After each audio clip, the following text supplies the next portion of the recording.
donde nos habíamos quedado. Creo que ahora sí voy a grabar. Grabando.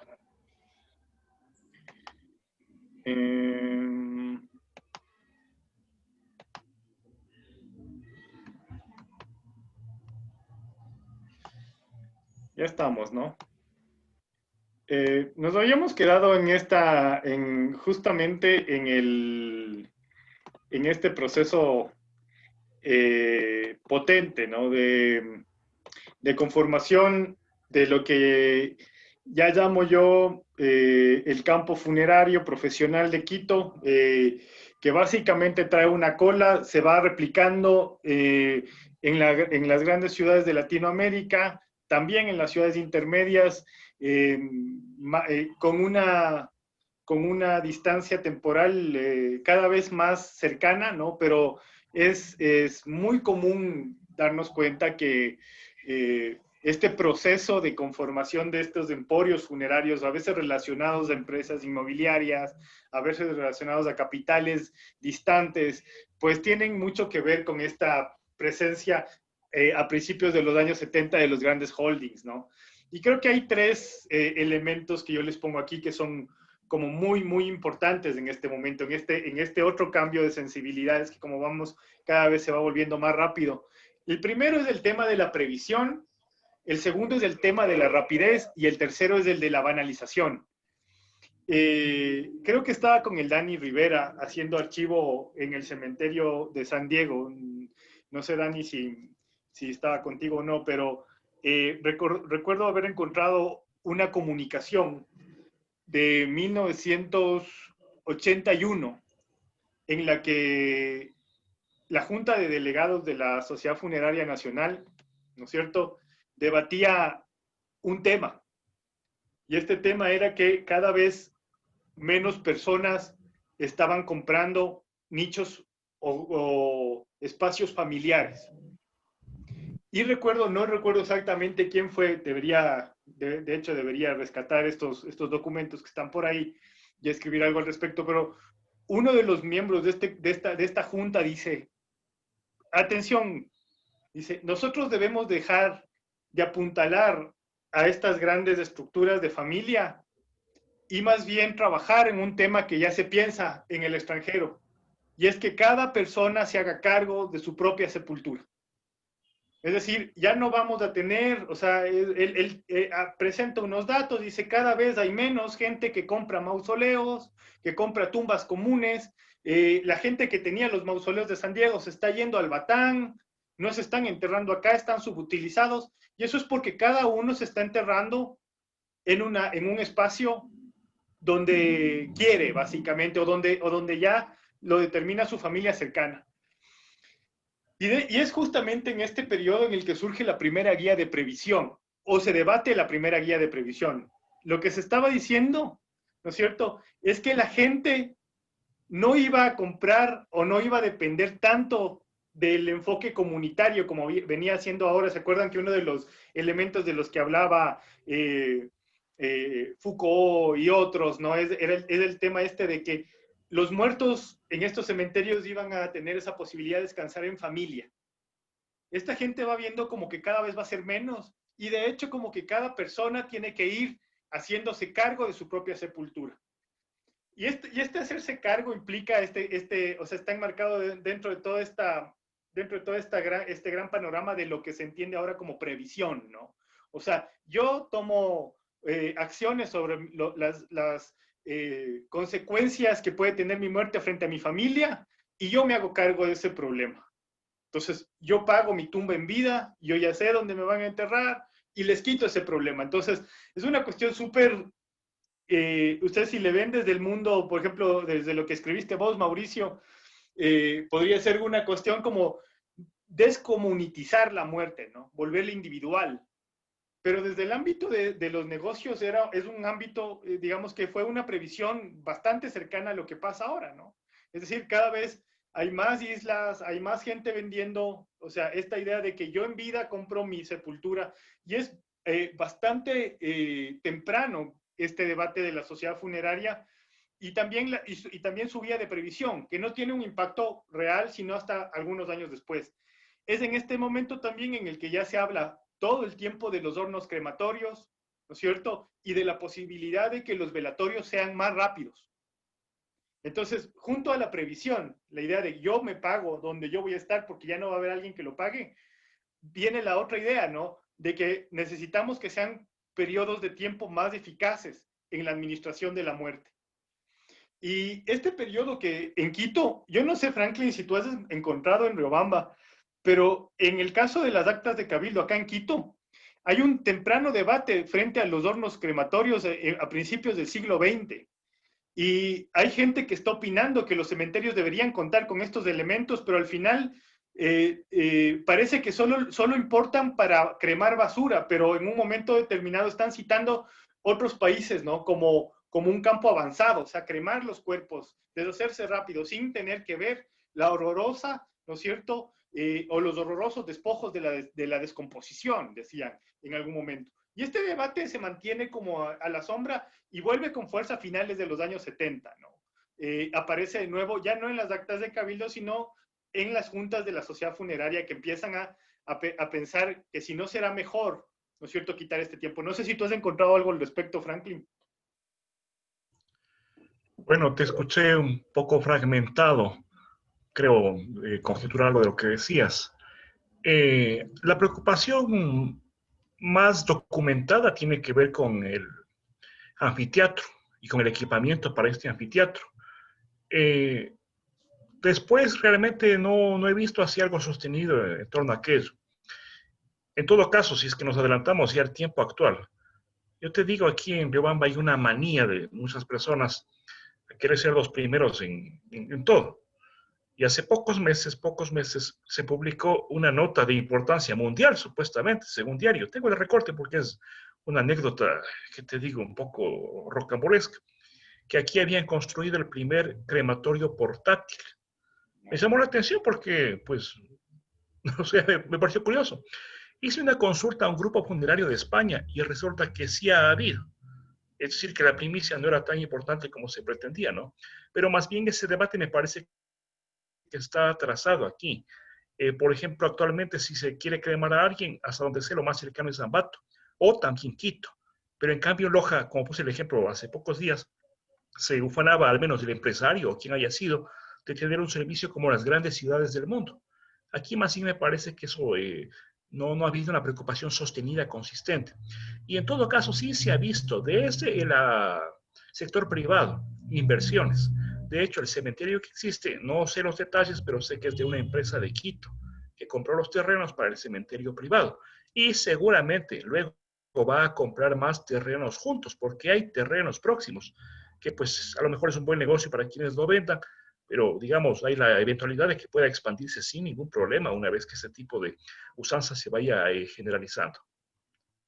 Sí, ciertamente. Justamente hablaba con el Esteban de un aporte que hizo en su trabajo y es un dato que siempre pasa, ¿no? En cuanto a especulación de precio de suelo, las funerarias son uno de los elementos más importantes, ¿no? Es decir, pueden lograr que el metro cuadrado, pues, dentro de un cementerio cueste entre $1,000 y $1,500, cuando afuera, pues, el precio como pasa aquí en los cementerios del sur de Quito, ¿no? Un precio de suelo promedio fuera del cementerio $25, $30 del metro cuadrado, dentro del cementerio 1,500. O sea, es un gran especulador de suelo. Y por eso hay que verlo en relación con la dotación de servicios públicos.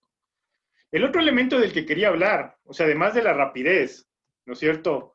Y además de la previsión, es esta idea de banalización que se va dando a nivel social en torno a las mismas fechas de finados, ¿no? Y por eso les he puesto aquí, yo colecciono muchísimo estos elementos, ¿no? Que ya nos hablan de una suerte de anulación del carácter ritual de la comida de finados, se va convirtiendo cada vez más. Aquí no me acuerdo hace cuánto tiempo fue, pero se eligió en el Parque La Carolina la Miss Guagua de Pan. O sea, básicamente existe también un lento proceso, así como por un lado te están individualizando el proceso de comprender tu propia muerte, se vuelve rápido, ¿no es cierto? En relación, yo recuerdo, por ejemplo, ya vamos a ver ahorita imágenes de memoria en Necrópoli, esta idea de velocidad, de un duelo y de una sanación eficaz, al mismo tiempo trae consigo esta suerte de banalización del rito, ¿no? O sea que acá es muy común. Uno de los elementos de los que yo hablo es la configuración, a partir de esto, de una nueva geografía de la muerte. Eso lo habíamos visto la clase pasada. Entonces, junto a los polos de desarrollo, ¿no? A las nuevas centralidades urbanas, vemos asentados los nuevos polos funerarios, ¿no? Aquí estaría el Valle de los Chillos, el Valle de Cumbayá, Calderón, toda la zona norte, y el sur de Quito, toda la zona de Quitumbe y el sur, donde justamente se asientan los polos funerarios. Las empresas no están negociando con una ciudad que desconocen, al contrario, hacen estudios eficaces. Si ustedes se dan cuenta, por ejemplo, hacia el Valle de los Chillos, ¿no es cierto? El grupo Jardines del Valle, la sociedad funeraria están ofreciendo soluciones. Monte Olivo es no solamente captador de estatus frente a la ciudad de Quito, sino también frente al Valle de Cumbayá. La mayor parte de la gente de las urbanizaciones se entierra ahí. Todavía en el polo de Iñaquito tiene elementos importantes, ¿no? Como Memorial, el mismo cementerio del Batán y los dos cementerios de tanto el israelita como el cementerio alemán. Y aquí Parques del Recuerdo de Calderón, ¿no? Entonces, básicamente otro elemento que yo noto, además de la comprensión de estos espacios, o sea, de estas nuevas conformaciones financieras, ¿no? De esta suerte, ya va a hablar el Fausto de eso, por eso no quiero meterme mucho al respecto, pero es este entendimiento profundo del desarrollo urbano, ¿no es cierto? Y también de la vinculación de cada uno de estos grupos empresariales con grupos latinoamericanos e internacionales. Lo mismo que hacía la gente del cementerio de la Magdalena cuando nos mostraba las fotos del Batán como elementos a seguir, ¿no? A nivel de estética, funcionalidad, de moda. Lo mismo hacen las empresas funerarias, pero con las grandes empresas, los grandes salones de exhibición funeraria, ¿no? Funemostra, las reuniones de Alpar, de otros grupos. No me acuerdo cuál es el grupo al que pertenece, es uno muy grande de cementerios norteamericanos, pero de ahí vienen trayendo las modas, ¿no es cierto? Elementos, y esto es bastante temprano.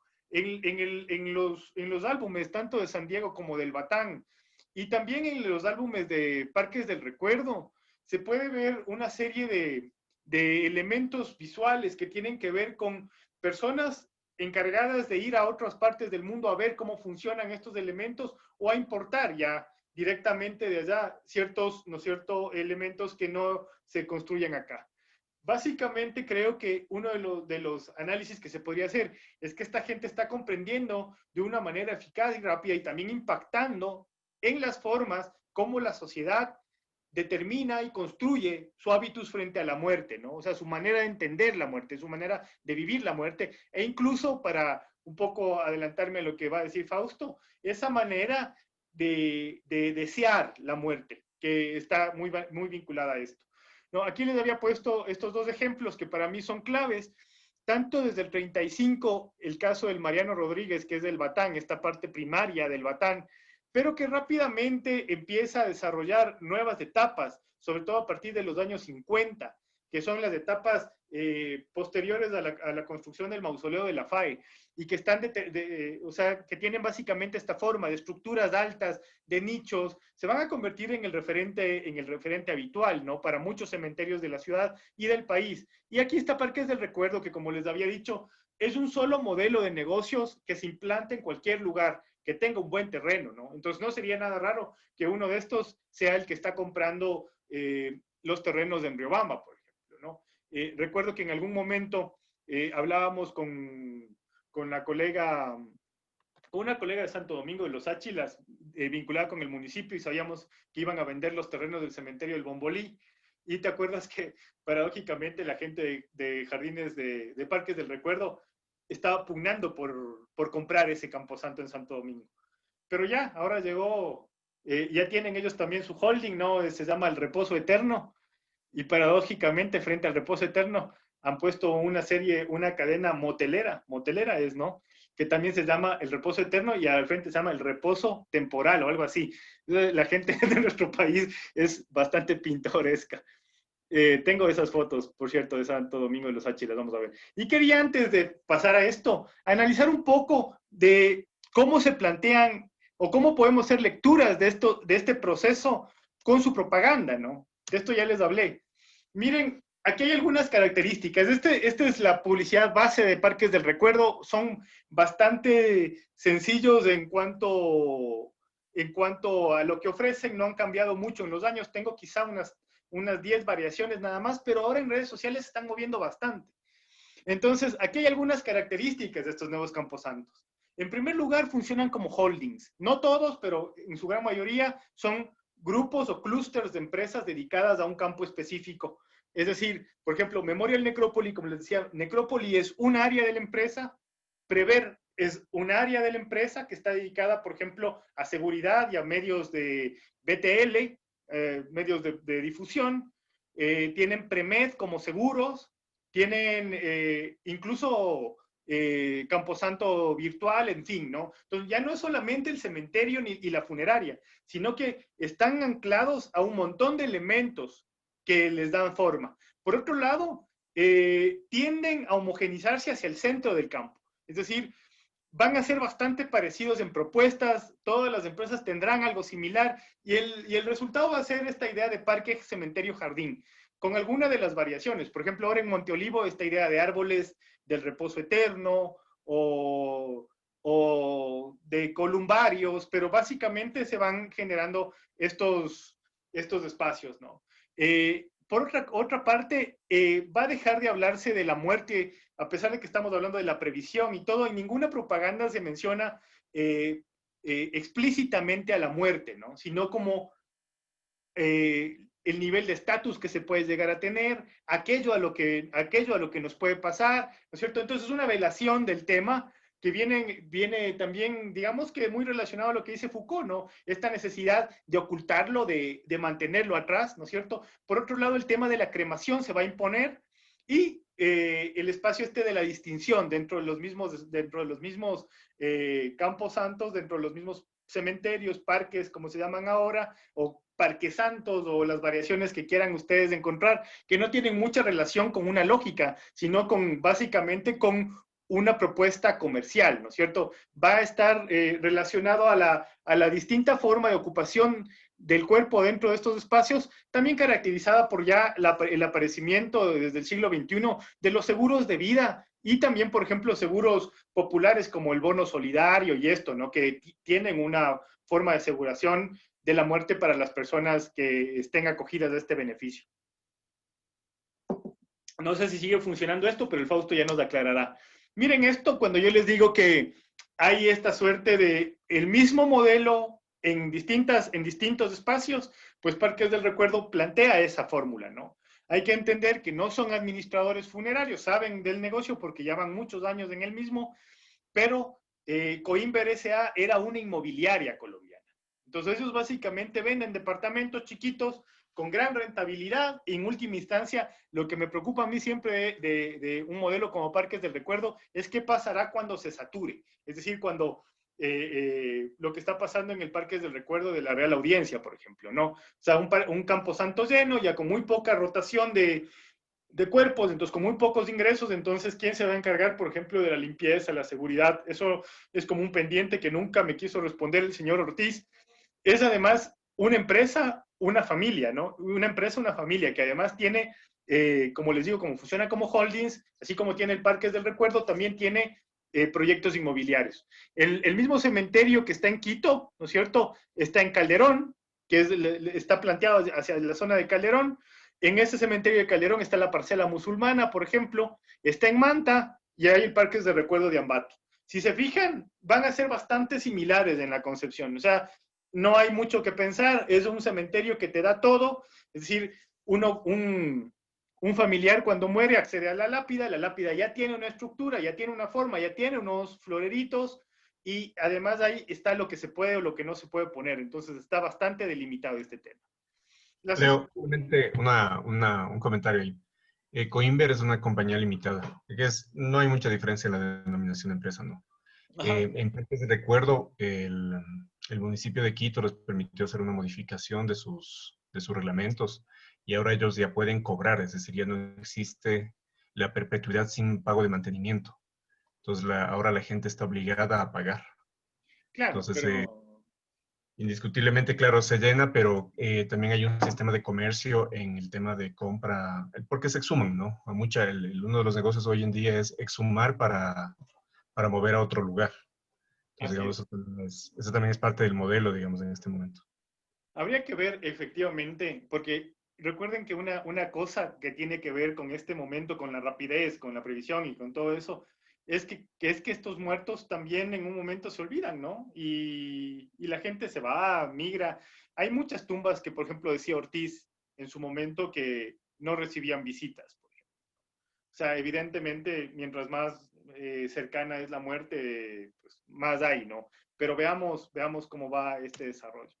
Aquí, por ejemplo, una propaganda de la sociedad funeraria de hace unos años es interesante porque una cosa que me parece chévere es justamente esta suerte de velación de la muerte o enfocarla hacia estos temas, ¿no? Muy vitales, muy en el sentido, muy parecidos no sé, a mí me da la impresión de estar leyendo una revista Atalaya, o sea, con familias perfectas, paisajes, ¿no? Y mensajes como este. La sociedad siempre ha sido bastante más sobria, digamos, que en publicidad que el resto, ¿no? Pero, por ejemplo, la vida no tiene fin. Sociedad Funeraria Nacional, la vida no tiene fin, me parece que sí tiene. Y aquí, por ejemplo, Sociedad Funeraria Nacional, siempre ahora y en la hora, ¿no? Muy cristiano, muy relacionado a esto, pero ya empieza con esta cuestión. Y como ustedes se pueden dar cuenta, además del asesoramiento comercial, que esto uno puede darse cuenta que también son estrategias de reproducción de la vida de las personas que se dedican a esto, pues siempre está presente el tema de cómo acceder, ¿no? A seguros, a beneficios desde un campo funerario. Aquí está, por ejemplo, algunos internos, no todos los brochures de la sociedad funeraria son iguales, pero aquí, por ejemplo, en este que tendrá unos 2 años, ¿no, Fausto? Se puede ver lo que quiere mostrar la sociedad funeraria en ese momento, que básicamente es eso, ¿no? O sea, esta idea de limpieza, asepsia, y ciertamente el edificio de necropsias y todo lo que tienen en el Batán es de primer nivel, ¿no? Entonces no tiene nada que envidiar a ningún otro camposanto, pero básicamente lo que están mostrando es esa idea, ¿no? Entonces, he visto también en las oficinas publicidad, por ejemplo, relacionada a San Diego, pero siempre como un plus a lo que están vendiendo ahora. Como aquí, por ejemplo, aparece el ángel de la familia Palacios, pero velado, ¿no? Hacia atrás, como un recuerdo. Es interesante eso. Eh, Veamos acá, ya llegamos a los reyes los reyes del marketing funebrero ecuatoriano, los Memorial. Eh, entonces, ellos no tienen, a veces la publicidad de Memorial es bastante extraña porque es una publicidad entre corporativa y funeraria, ¿no? Entonces, como ustedes pueden darse cuenta en este espacio, ¿no? Te habla de una visión de éxito, ¿no? Y realmente es la gente de Memorial, porque esta es la gerente comercial y entonces era como algo extraño esta idea. Sin embargo, tienen una gran cantidad de publicidad y recuerdo que en algún momento Pablo Ceballos, el gerente general de Memorial, decía en una entrevista que le hicimos, pues yo le preguntaba, y creo que estaba con el Abel, me parece, en ese momento. ¿Te acuerdas? No sé, amigo, si estaba contigo o con alguien más, o si era con la Belén de Vacas, pero estábamos intentando averiguar qué pasa con Memoria y le decíamos, oiga, y este negocio es rentable, ¿no? Y el tipo me decía, mire, es así de simple. Yo tenía dos opciones, una franquicia famosa de discotecas norteamericanas o la funeraria. Hicimos el estudio de mercado y esto es bastante más rentable. Ahora, claro, uno cuando estudia la ciudad, o sea, estudios urbanos, te das cuenta que normalmente la diversión, todo lo que está relacionado a ocio, tiene un gran pico al inicio y luego decae, ¿no? Él me decía, este es un negocio, lo que hablábamos ayer, Fausto, que generalmente se mantiene, tiene una demanda constante, ¿no? Y de hecho las crisis le favorecen. O sea, básicamente un tipo, entonces en ese momento se me ocurrió pensar esto, ¿no? Que en el proceso de gestión de la muerte habíamos pasado en algún momento del sacerdote al médico, ¿no es cierto? Y ahora al administrador de empresas o al administrador comercial. Y eso es bien interesante, ¿no? Y aquí les comparto, bueno, sigamos viendo Memorial, es bien vistoso, ¿no? Miren aquí, entonces, tienen esta idea para no hablar de muerte, les llaman el destino final ideal. Entonces, hemos creado el destino final ideal, es interesante este tema. Esto me gustaría que esté aquí el Esteban. Es básicamente imposible encontrar un muerto si no sabes dónde le pusieron, porque es un laberinto de pequeñas cajitas, ¿no es cierto? Totalmente negro y muy, muy difícil de encontrar un muerto entre tanto parecido. He visto a la gente perdida ahí adentro, ¿no? Entonces ahí en ocasiones le ayudan a buscar.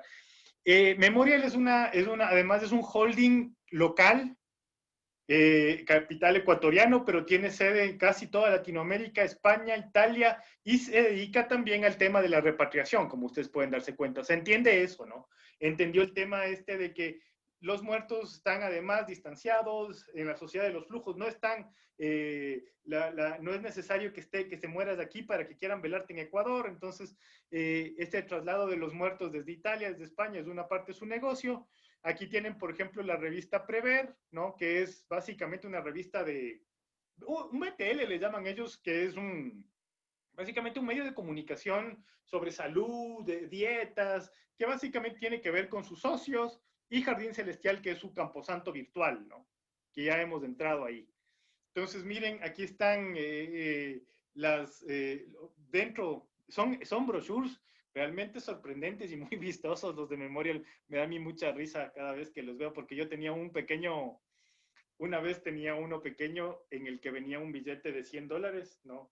Desprendible, que decía, úselo para la compra de su columbario. Y tenía otro que, bueno, lo tengo porque son muy bonitos, en el que tú abres y plic. O sea, ¿se acuerdan los libros que uno veía cuando era niño? Esos libros que abren y se construye una figura en 3 dimensiones. No, entonces tú abrías de ahí y se levantaba Memoria el Necrópoli, el edificio. Esto es una maravilla. Yo era como niño, pero más bien porque es interesante lo que hace, ¿no? Miren esto. Entonces, básicamente, aquí está, por ejemplo, el interior, como les digo, bastante complicado el tema. Además, incluso en la diferencia de urnas, lo homogenizaron, ¿no? Entonces, esto es otra cosa interesante. ¿Se acuerdan que les hablaba de la rapidez, ¿no? Quien se entierra en Memorial recibe por correo ese año y el año que viene un disco con los hits del momento, ¿no? Que como pues los mejores hits de la radio latinoamericana, Memorial, te llega a tu casa. Y en algún momento hablaba yo con estas personas, le preguntaba, pero ¿y qué música hay? Bueno, yo tengo algunos. Realmente es la música de las emisoras, ¿no? El reggaetón es música de fiesta.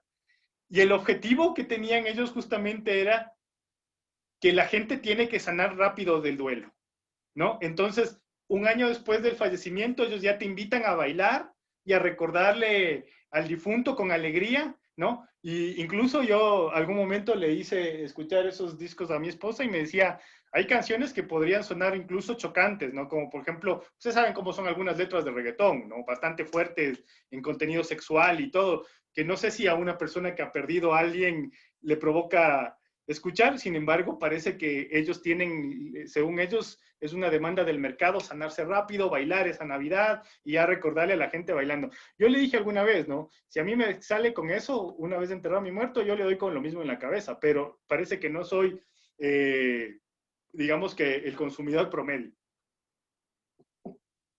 Sigamos. Aquí está, por ejemplo, ya verle cómo funciona. Son elementos que tiene Memorial, ¿no? Aquí está, por ejemplo, su unidad de seguros, Premed, en la que, miren, es un seguro en el que todos califican. Es porque tienen también cementerio, ¿no? Entonces están vendiendo dos cosas a la vez. Prever los planes de asistencia y tienen Preve Legal, que son básicamente todo el tema jurídico, asistencia, incluso, como ustedes pueden ver, no tiene nada que ver mejor dicho, no solo tiene que ver con el tema funerario, ¿no? Sino que trabajan en muchas áreas. Aquí están, por ejemplo, dos elementos que a mí me parecen interesantes. Las revistas funcionan, ¿no? Y tienen una rotación de 35,000 gente, o sea, tienen una manera de captar sus públicos interesante y tienen su camposanto virtual, que como ya lo hemos visto, es es casi un Facebook, ¿no? En el que se le puede poner florcitas y detalles al muerto, que si alguien no lo conoce, pues entra a jardincelestial.com y ahí están los muertos que se pueden visitar los muertos de Memorial, ¿no? En esta revista nos ofrecieron una columna para siempre a la red y creo que les dijimos que mejor no. Mira, aquí está, por ejemplo, Camposanto Metropolitano, ya nos va a hablar Fausto. Se fusionó, básicamente lo compró Grupo Jardines del Valle, que están convirtiéndose en otro puntal potentísimo, ¿no? Después de haber comprado Camposanto Metropolitano del Sur y a Monte Olivo, que como ustedes saben pertenecía a la AGD. Pero lo interesante de esto, ¿no? Además de verles cómo se van fusionando los capitales y todas estas cosas, es que en este momento, este sí era el primer camposanto masivo que aparece en el sur de Quito, ¿no? Con esta misma idea de distinción. Y es lo que les digo, o sea, un terreno fuera de Camposanto Metropolitano al sur bordeaba entre $25 del metro cuadrado y dentro del cementerio más de $1,500 del metro cuadrado. Otro elemento de lo que estamos hablando, de la muerte no se habla. Recuerden, entonces, ¿sabías que la tranquilidad ahora se puede comprar? Entonces, un potente mensaje. ¿Sabías que la tranquilidad ahora se puede comprar? Y Servia Exequia, como ustedes saben, no solamente tenía capitales de Mutualista Pichincha, es una funeraria española, sino también de Grupo La Favorita, ¿no? De Camposanto Metropolitano, como les digo, esta idea mucho de familia, otra vez volverte a comprar las tumbas, ¿no? Darles tranquilidad a tus hijos, protégelos desde ahora, como esta suerte de transición, de traslado. Aquí una guía de previsión del ya también comprado por el grupo Jardines del Valle de Santa Rosa, que es el segundo gran cementerio que apareció en el sur de Quito. Ellos también, esto parecía no sé si ustedes jugaron alguna vez en su infancia el famoso Curioso, pero esto parecía un curioso, ¿no? En el que dentro preguntan cosas como usted fuma, usted toma, y básicamente te hacen calcular a qué edad podrías morirte para que te pongas pilas y vayas comprando la tumbita, ¿no? Entonces es bastante rocambolesco este tema. Me gusta mucho el ver cómo fidelizan a sus clientes, ¿no? Y aquí está, por ejemplo, ya de los de Grupo Jardines del Valle, ¿no? Que como les digo, otra vez aparece esta foto, familias perfectas, ¿no? En escenarios todo neutros, donde los mensajes siguen siendo esos mismos, ¿no? No se habla de muerte, sino de lo contrario, ¿no? No estoy pensando en morirme, es una cuestión de amor, padre y la hija, por eso estoy comprando mi propia tumba para no dejarte con problemas. Y miren esta parejita, ¿no? Todo lo decidimos juntos, también esto. También esto. Entonces es algo bien interesante. Y por último quería ponerles como esta idea, ¿no? De que si bien estamos viviendo esto por un lado, ¿no es cierto? Esta es la rapidez. El tema de las relaciones virtuales es otra cosa, ¿no? De esto tenemos un archivo enorme, me atrevo a compartirles porque le pedimos permiso a esta compañera cuando vimos que estaban velando también a este difunto, se enterró en el cementerio de San Diego, pero estos son los familiares de ella en España. Esto puede dar más razón el Abel, que está aquí porque era su novia. Pero la cuestión es que se comparte mucho esto, ¿no? Entonces esta ruptura, y esto está pasando desde bastante tiempo antes de la pandemia, esto sería desde el año 2015 o 2016. Entonces, y creo que con eso estaríamos preparándonos como para ver qué pasa con el resto de 100 cementerios más fuera de los grandes del campo, ¿no? Y esto es interesante, ¿no? Porque está pasando esa rapidez, la virtualización, la previsión, esta suerte de éxito corporativo es muy importante. No sé si alguien tiene alguna pregunta y si no, le damos paso al amigo Fausto para que nos cuente ciertos datos sobrecogedores del campo funerario contemporáneo. Pregunta, anécdota, aclaración, ¿te han abordado alguna vez? ¿Ya te vendieron alguna tumba? Franklin. Hace unos minutos tú hablaste de la banalización de algunos de estos asuntos. Creo que es el término adecuado, ¿no? Porque seguramente va por esos cursos, a lo mejor disfuncionales. O sea, nunca tendremos la última palabra para referirnos a aquellos. Con tu permiso y de la sala, yo quisiera hacer un pequeño paréntesis para mostrar un caso de banalización. que le presenté hace unos días a Paola, porque pues entiendo que es una de las personas que más ha estudiado el campo de los animeros. Y es en el caso del Chimborazo. Ya no solamente yo veo banalización, sino trivialización. Y pues es este uso, ¿qué te diré? Pues un poco protervo de la imagen del animero, supuestamente con el fin de promover el turismo, en el caso del Cantón Penipe. Pero la verdad es que es de una manera, yo diría, grosera lo que se está pasando, ¿no? Si me permiten presentar una foto que Claro, sintetiza aquello. puedes compartir, está listo.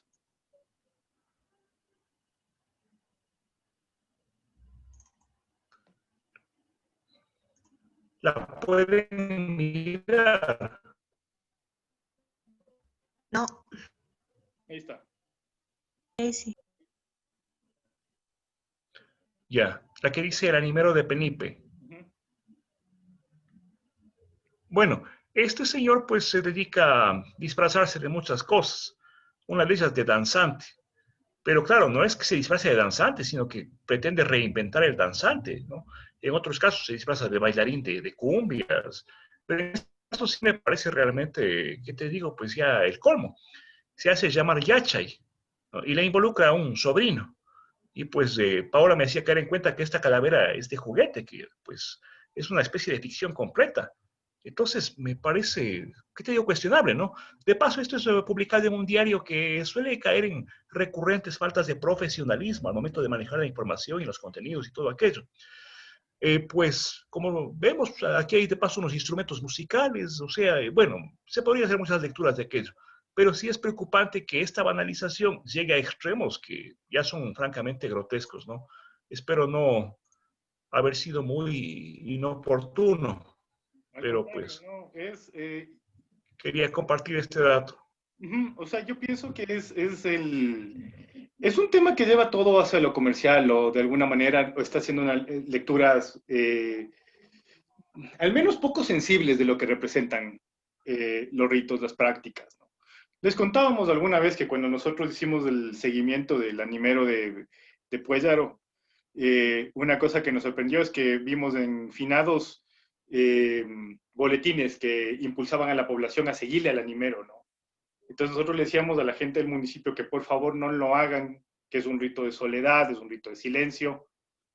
Sin embargo, es difícil, ¿no? Es difícil hacer eso, es difícil, por ejemplo, promover o generar un debate, pero bien, ¿no? Pero bueno, vamos por ahí, creo que sí estamos en onda todos. Fausto no quería, le pedí a Fausto que nos comente en relación al campo funerario contemporáneo. Él está trabajando eso en su ensayo final y lo está haciendo muy bien. Ok, entonces les voy a compartir una breve presentación ya para poder ir viendo los datos y conversar. ¿Sí le ven ahí? Uh-huh.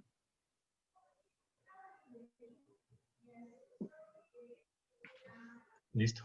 Digamos, el objetivo de esta breve presentación es hacer una aproximación de la información financiera sobre el campo funerario como existe actualmente, ¿no? Por supuesto, no es todo el campo funerario, es el campo funerario urbano y estamos hablando de las compañías que declaran a la superintendencia de compañías en los últimos años.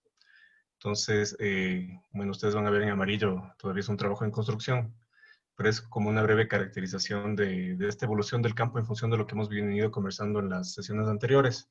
Entonces, claro, tenemos la instalación de estos primeros cementerios de extramuros. San Diego es uno de ellos. Digamos, las características de esta evolución es precisamente el pensamiento higienista, la administración eclesiástica, la importancia de la creencia y la práctica religiosa, la administración de la geografía del más allá. Y tenemos entre los principales representantes San Diego, que se en 1872, el Tejar, las criptas de las principales iglesias de Quito, de las del centro de Quito. Y digamos, en términos de servicios funerarios, hay una, digamos, intuición de que había varias funerarias de carácter familiar que, digamos, se van extendiendo a lo largo de los años, ¿no? Que finalmente terminan saliendo del centro de la ciudad. Por otro lado, digamos, aquí hay un periodo de una fuerte expansión urbana y como habíamos conversado, digamos, ya se edifican las criptas modernas y se entra en este proceso de profesionalización. Y la sociedad funeraria, digamos, adquiere el cementerio Padre Mariano Rodríguez Por otro lado, ya están las criptas del Colegio San Gabriel, la cripta de la Basílica del Voto Nacional de Santa Rita, etc. Y finalmente llegamos a este espacio, digamos, contemporáneo actual de revolución de lo que conocemos nosotros como el campo funerario, con lo que mencionaba Leonardo, donde, digamos, llegan las primeras franquicias funerarias internacionales y parques cementerios, junto con la expedición de la normativa del campo. Entonces, un poco aproximando cuáles son estos, de acuerdo a los autores, cuáles son estos, digamos, principios que guían o estas nuevas administraciones de la muerte, la idea de la superación de la muerte, que es lo que comentaba Leonardo, de encajar rápidamente en el ámbito productivo nuevamente. Por otro lado, la administración profesional, es decir, eh, ya las empresas funerarias tienen avances tecnológicos y, digamos, hay una necesidad de administrar cada vez más rápida y de manera más efectiva y tecnológica los cadáveres. Por otro lado, digamos, un principio importante, digamos, una idea fuerza importante es la idea de vivir en una sociedad farmacológica, donde todo el proceso de administración de los cuerpos se delega a especialistas y también la idea de que los ritos se van transformando como consecuencia de la profesionalización del campo funerario, acorde al desarrollo de, digamos, todo lo que tiene que ver con los medios de producción dentro del capitalismo contemporáneo, ¿no? Los medios tecnológicos, las innovaciones de carácter comercial, organizativo, etc. Entonces, ¿cuáles son, podría ser, digamos, actores, representantes en este sistema o, digamos, en esta nueva visión de la evolución de este campo? La sociedad funeraria empieza, digamos, adquiere un parque cementerio en Huango Polo. Por otro lado, Coinver, que es una compañía limitada que proviene de Colombia, como bien mencionaba Leonardo, es un consorcio, de hecho, de construcción. No está activado en la clasificación de funcionamiento de empresas como un servicio netamente funerario, sino una constructora que está, digamos, tiene negocios en el ámbito funerario. Lo mismo fue el caso de Monte Olivo, hasta que fue adquirido por el grupo Jardines del Valle. Entonces entran en escena los parques del recuerdo. Por otro lado tenemos a Memorial, Camposano Jardines del Valle, Monte Olivo, que son parte del mismo grupo, Metropolitano, La Piedad, que también se transforma en Ventano del Sur, Santa Rosa y los que habíamos mencionado. Entonces, conforme a lo que menciona Leonardo, efectivamente, a partir de los 70s, los grupos ven, grupos económicos nacionales e internacionales que ya tenían desarrollos, comienzan a ver atractivo en la muerte como negocio, como unidades de negocio que indiscutiblemente están guiados de la maximización de la rentabilidad por un principio básico, que es la idea de una demanda potencial infinita, ¿no? Pero sin embargo, ya una vez que se va analizando de manera más específica, ya uno va entendiendo que efectivamente, digamos, no todos los actores tienen las mismas características y ahí es donde realizamos una clasificación de sus actividades de acuerdo a las metodologías, especialmente económicas y tributarias. Entonces, por ejemplo, en este momento hay varias empresas, digamos, o por lo menos de los que declaran en la superintendencia de compañías, hay alrededor de 25 empresas funcionando en la ciudad de Quito. Estamos hablando exclusivamente de Quito. De ellas, digamos, por lo menos deben haber 40 que están inscritas, pero que no declaran. Y por otra parte, dentro de estas mismas unidades hay una diferenciación importante respecto de cómo funcionan cada una de ellas. Es decir, unos son emporios económicos que tienen todos los servicios, tienen cementerios, tienen funerarias y tienen servicios de previsión. Por otra parte, también hay otros que solamente dan servicios funerarios y que están enlazados a este sistema de relaciones de las grandes empresas. Entonces, por ejemplo, para hacer una breve clasificación de acuerdo al INEC, las empresas grandes son las que facturan más de 5 millones y estos son los grupos económicos que tienen precisamente cementerios, previsión y servicios funerarios. Por otro lado están las empresas medianas que están entre 1 y 5 millones, que también podrían tener en algunos casos cementerios, pero en otros casos están ligados a los negocios más competitivos. Por ejemplo, las velaciones, las funerarias, competitivos en el sentido de que hay muchos actores en el mercado que pugnan, digamos, por generar ingresos dando estos servicios específicos y que están ligados con los cementerios y con los servicios de previsión. Y por otro lado también las empresas pequeñas y micro, es decir, las que facturan entre 100,000 y $1,000,000, donde precisamente están embarcados en el tema de servicios funerarios, y las que facturan hasta 100,000, que estarían enmarcadas también exclusivamente en servicios funerarios, a mi modo de ver, porque la idea de tener cementerios indiscutiblemente es una digamos, proviene de inversiones que solamente se pueden hacer con retornos que no son de corto plazo. Entonces, por ejemplo, en las grandes empresas que declaran, hay 4 grandes empresas en el campo funerario. Por otro lado, las medianas son 5, las pequeñas son 6 y las micros son 10, que es básicamente la composición muy similar al resto de empresas del país. Respecto de los ingresos, es interesante como, por ejemplo, del ingreso total de las que declaran, este mercado en términos de facturación tiene más o menos 52 millones de dólares al año conforme a los estados financieros declarados a 2019, de los cuales los grandes concentran el 72% del ingreso total, las medianas del 20%, las pequeñas del 6% y las micro apenas alcanzan 1%, es decir, en términos de ingreso, las grandes concentran el ingreso. Por otro lado, en términos de activos, es decir, en términos de infraestructura, las grandes también prácticamente concentran toda la gran cantidad de activos, aunque no se puede hacer una comparación versus el total, pero son las empresas que tienen cementerios y tienen otros servicios asociados, pero principalmente cementerios. Las grandes, 73 millones, las medianas apenas tienen 3,7 millones, eso quiere decir que estas no son empresas con cementerios, sino que son empresas especialmente de servicios.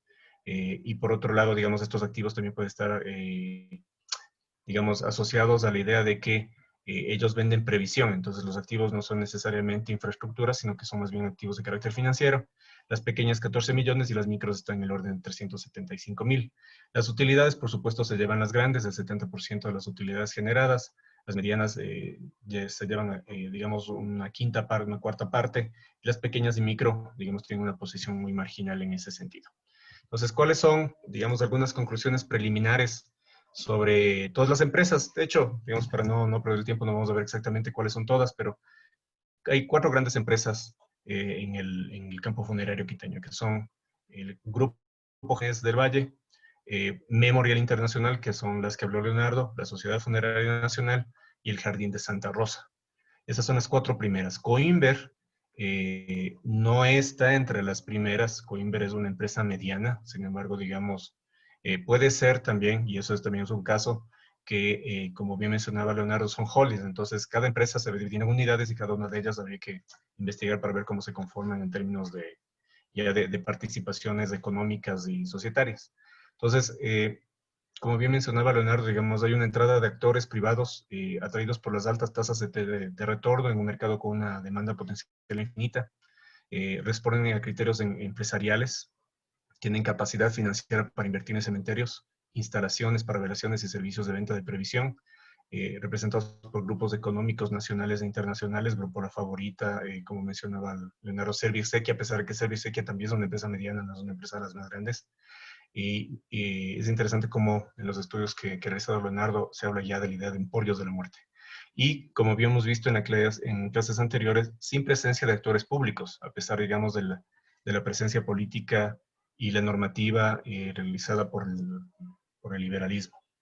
Por otro lado, ¿qué es lo que nos dice un poco la información? Que estas empresas tienen una infraestructura más grande, acaparan las utilidades, están muy seguidos de lejos por empresas medianas y pequeñas. Eso nos da la idea de que claramente los actores más grandes son los que tienen capacidad de invertir y generar ganancias en el corto y mediano y largo plazo. Operan bajo eficiencias administrativas, economías de escala y, digamos, están concordantes con esta visión de la administración de la muerte, es decir, son rápidos, son eficientes, le permiten, digamos, o le impelen a la gente que regrese al mundo productivo de manera rápida. Por otra parte, esto es interesante, ¿no? De hecho, yo encontré un par de tesis de universidades, curiosamente una es de la PUSE, donde se hace un análisis, muchos análisis, ¿no? Hay muchas tesis de análisis de proyectos de inversión para cementerios y funerarias. Y es curioso cómo, digamos, efectivamente en algunas de ellas se cita a la sociedad funeraria como no pública, pero que tiene apoyo del Estado. Entonces eso, por ejemplo, es una imprecisión. Lo que sí es cierto es que desde el año 2014 hay un servicio del Instituto Ecuatoriano de Seguridad Social, pero es una compañía SA, está constituido por el IES y por el BIES. Entonces, no son estrictamente privados en el sentido riguroso del término, ¿no? Su capital es propiedad de empresas públicas. En el caso de la Sociedad Funeraria Nacional, como ustedes conocen, está conformada por una hermandad religiosa, se transforma en 1907 en una corporación civil de beneficencia y de acuerdo a sus estatutos tiene que dar servicios a sus socios, usuarios externos y beneficencia, y, digamos, no tiene las mismas características que una empresa privada donde lo que queda, digamos, de ser la resta de sumas de ingresos y gastos es utilidad, sino en este caso está obligada a reinvertir lo que se considera como excedentes y calificaría como una empresa grande. Entonces, eso es un poco lo que hay como una breve caracterización. Entonces, ¿qué vemos en los resultados? Las grandes y medianas concentran más del 90% de ingreso. Las empresas que concentran activos en el campo funerario han venido creciendo. Esto es bien interesante en realidad porque viendo los balances de los últimos 5 años, por ejemplo, entre el 2014 y el 2015, las grandes emporios del funerarios tienen un promedio de ingresos que comienza a superar el 50, 60, incluso duplicar sus ingresos. Es decir, si es que se hace una relación con el ciclo económico que vivía en el país en ese momento, indiscutiblemente hay un crecimiento importante de empresas y, por supuesto, digamos, las que tenían más operación en el tema de relacionamiento con clientes, marketing, probablemente les fue económicamente mejor. Entonces, en estos últimos 5 años hay un crecimiento importante del 10%. La obtención de utilidades, como habíamos comentado, se encuentra entre las grandes y medianas. Y lo mismo, ¿cuáles son un poco las relaciones con los otros agentes, no? Las grandes dan servicios de previsión, funerarios y cementerios. Las empresas que carecen de alguno de estos servicios, digamos, contratan usualmente con los grandes actores en función de las necesidades de los usuarios, de acuerdo a una diferenciación de lo que, digamos, en términos de negocio se conocen como segmentos, mediados específicamente, o digamos, como una de las variables por la capacidad adquisitiva. Y, digamos, y esto también es interesante, ¿no? Porque el crecimiento de la clase media también nos dice que, por ejemplo, la homogeneización y la capacidad de consumo de la clase media también nos da la idea de que cada vez se van aspirando a servicios que son más homogenizados y por eso vemos que las empresas tienden a servir este tipo de, digamos, de mercados con características bastante similares. Una cosa interesante que dentro del mercado funerario es que hay una competencia muy fuerte en el tema de servicios funerarios, es decir, lo que nosotros conocemos al interior de la organización como necesidad inmediata. En base al número de funerarias que se han establecido en la ciudad, estamos hablando de más de 60 funerarias, de acuerdo a la información tanto del Laboratorio Empresarial del INEC como de las Superdecías, y especialmente un gran crecimiento de funerarias pequeñas al sur de Quito, que a mi modo de ver tiene que ver un poco con los incentivos que se ha dado a través de la acreditación del Fondo Monetario del IES. Entonces, muchas funerarias, digamos, encuentran sus medios de reproducción económica a través de la acreditación con el IES y de la captura de este fondo a través, digamos, a cambio de los servicios que se están empleando. Ahora, respecto del análisis que se está realizando, esta es una aproximación muy preliminar respecto de qué variables se pueden emplear para definir cómo está compuesto este campo funerario, digamos, de acuerdo a las variables de Pierre Bourdieu. Digamos, cuál puede ser un poco la posición del campo frente al campo de poder, es decir, y desde el punto de vista de tomar variables que nos pueden ayudar a definir cuál es un poco esa situación. Por ejemplo, cuál es el control e influencia de la regulación por una parte y cuáles son las relaciones con las autoridades de control. A mi modo de ver, digamos, en términos generales, la regulación se cumple, hay una regulación que es absolutamente médica y civil, no, aunque puede tener también implicaciones de carácter penal, pero es un campo bastante regulado en el sentido de normativa. Y las relaciones con las autoridades de control, digamos, salvo el caso de pandemia que estamos viviendo en este momento, donde el COE cantonal tiene total control, digamos, y los servicios funerarios se han convertido en un servicio estratégico, digamos, hay una baja relación con las autoridades de control. Es un mercado regulado, pero que efectivamente actúa con libertad en función de las características de oferta y demanda, solamente desde la perspectiva económica. Ahora, respecto de cuál podría ser un mapa de posiciones y actores, dividiendo este breve análisis en 3 capitales, un capital económico, social y cultural simbólico. Digamos, indiscutiblemente podríamos hablar en económico de la capacidad de hacer dinero, de hacer efectivo en función de las capacidades que tienen las compañías. Y, por ejemplo, comercial, los grandes indiscutiblemente tienen mucha capacidad comercial porque tienen capital económico en función de las infraestructuras y trayectorias que tienen en el tiempo. Sin embargo, digamos, esas capacidades tienen que irse transformando en ingresos e inversiones, porque este mercado funerario, como lo conocemos, efectivamente puede tener mucha capacidad económica en función de esta suerte como de negocio inmobiliario de arriendos, donde cada condominio paga un arriendo por la habitación que ocupa. pero todo eso tiene que transformarse en inversiones para seguir capturando renta en el mediano y largo plazo. Es decir, la idea del negocio funerario no es que se consolide en el corto, sino al menos 50 años. Por otro lado, las capacidades administrativas de gestión y rotación de activos son altas, con algunas diferencias leves en el caso de las empresas. Jardines del Valle es el operador más grande del negocio.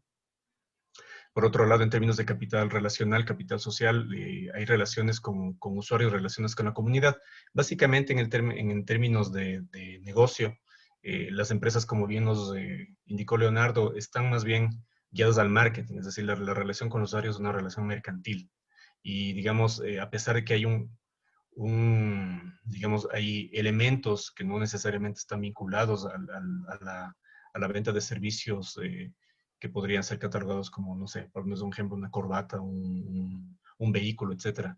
A pesar de ello, como pudimos ver, digamos, hay una gran preponderancia de la relación guiada específicamente en las propiedades del servicio y en los beneficios que le puede dar en función de estos principios que rigen la nueva administración de la muerte.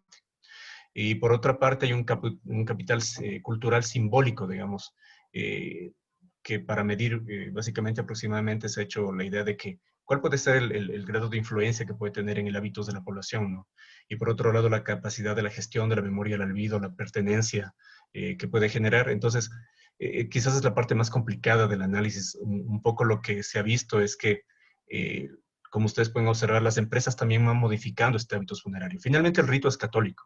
Hay como una leve apertura a otra forma de ritos, pero el rito sigue siendo católico más o menos. Hay una de mis hipótesis es que probablemente hay un proceso de secularización más importante porque es tanta la captura digamos, del capital simbólico de una cultura hegemónica, por ejemplo, la norteamericana, con sus cementerios, con la idea del Lawn Park, del Parque Cementerio, etcétera. Hoy en día con la idea del memorial sin féretro, de la fotografía del difunto, inclusive aparentemente se comienza a ver inclusive la ausencia de la autoridad religiosa para gestionar el rito. Entonces es como que de alguna manera se puede ir modificando.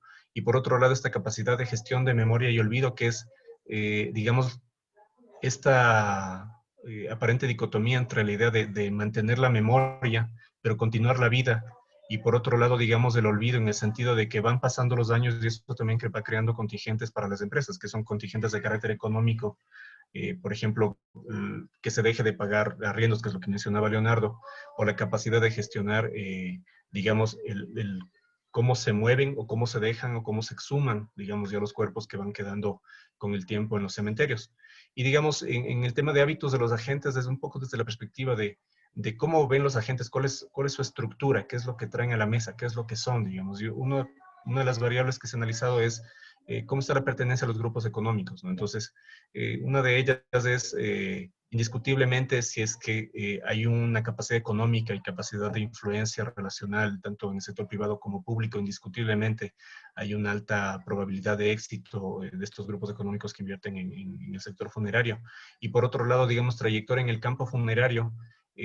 Por ejemplo, en el caso de la sociedad funeraria, digamos, me parece muy interesante el observar que la sociedad, digamos, la historia de la sociedad es la historia del campo y la historia digamos, de esta competencia, entre comillas, no solamente por el tema económico, sino también por cuál es la hegemonía o cuál es la dominancia que puede haber en términos simbólicos y culturales, también cumple un rol.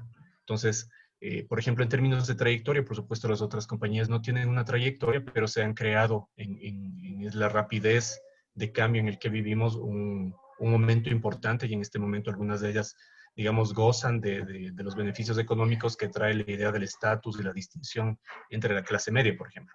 Pero una de las cosas que conversábamos con Leonardo es precisamente esta idea de que, bueno, digamos, el 15% de la población puede estar vinculada con esta particularidad de la distinción y demás, pero digamos hay un 85% de la población, o no necesariamente la población que vive en el norte de la ciudad, que puede estar identificado con otros marcos culturales, ¿no? A pesar de que, digamos, también puede estar en discusión la idea de que cuál es la dominancia, ¿no? Lo que conversábamos el día lunes respecto de la Magdalena, respecto de Mayacid y del Inca. Todos están viendo a la sociedad funeraria, están viendo a Monteolivo, están homogenizando los servicios. Entonces, claro, eso también puede hacer, a mi modo de ver, entrar en cierto nivel de contradicción, digamos, cuál es la dominancia cultural que puede haber en un campo como este. Entonces, más bien creo que ahí quedan más inquietudes que certezas, sin embargo, en eso estamos trabajando. Muy gentiles. Muchas gracias, Fausto. Era justamente lo que quería y nos damos cuenta que este modelo además es un modelo que puede hallarse con sombras en toda Latinoamérica de alguna manera, ¿cierto? Impacta todavía en el resto del país. Es como un modelo que se tiende a ver. Habría otro pendiente que no mencionas, Fausto, es qué capitales de Quito y Guayaquil o Cuenca se están moviendo a otras ciudades, ¿no? Sabemos, por ejemplo, que Santana en Cuenca pretendía comprar un cementerio en Azogues, por ejemplo, por cercanía. Correcto. Ahora No le voy digamos, a un ratito antes de... bueno, mejor dicho, dale, Fausto. no digamos, indiscutiblemente lo que se analiza es Quito, ¿no? Pero Claro. estos capitales son móviles, es decir, en términos de mercado lo que se busca es copar servicios, porque efectivamente en Quito se ve que, de hecho, Quito, ya viéndolo a términos de nivel nacional, Quito es la ciudad más importante en términos de servicios funerarios. Entonces, ¿cómo podemos evidenciar ya eso en la práctica? Que, claro, indiscutiblemente por el encierro y demás de la pandemia, pero en Quito no hubo un colapso de los servicios, porque a diferencia de Guayaquil, en Quito hay 7 hornos crematorios. Es decir, el Grupo La Paz acaba de instalar 2 crematorios, entonces ellos probablemente evidenciaron este momento como un momento que solamente en términos de mercado pudo haber sido importante, ¿no?